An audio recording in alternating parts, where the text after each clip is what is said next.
Hello, I am the Wise Doodle. I am from India, so I hope you like my accent. I'm the wisest being that has ever existed and will ever exist. Yes, I'm serious. Now let's get to the important thing about my origins. I was created 100 million years ago in an ancient sea.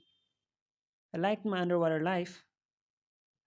It was fun to swim about, fleeing from underwater monsters, until the monsters realized my greatness and when they got out of me and began to worship me. Yes, I'm still serious. You cannot disagree with anything I say because you did not live 100 million years ago.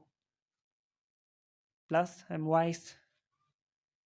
In fact, the wisest being that has ever existed.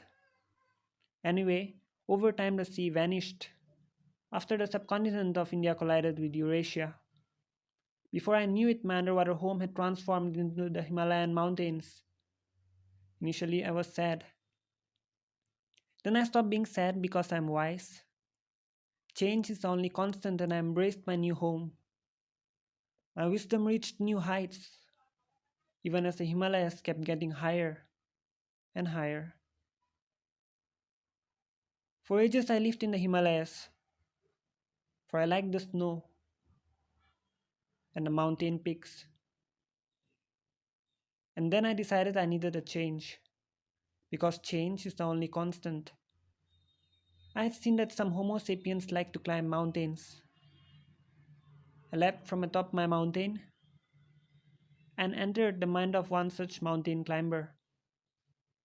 I compelled him to give up his quest to conquer the mountain. Guy was from Japan, and he showed me all that there was to see in that beautiful country. Then I left his mind and entered the mind of a cartoonist who lived in the mountain climber's neighborhood.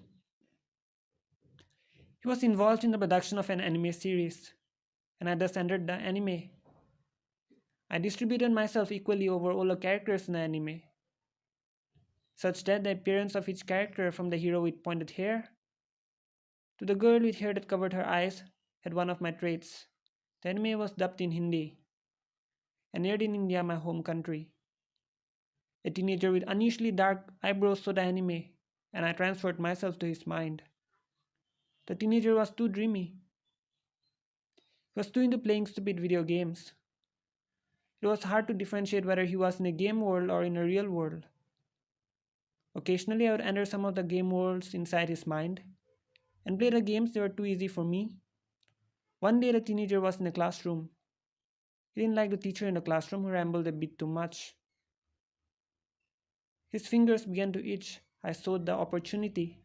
Through the teenager's pen, I leapt onto the last page of his notebook. I liked the notebook. There were plenty of other doodles in it who acknowledged my wisdom. I was at bliss and have been since then. That's how I came into being. Yes, I'm still serious. This is not the end, just the beginning.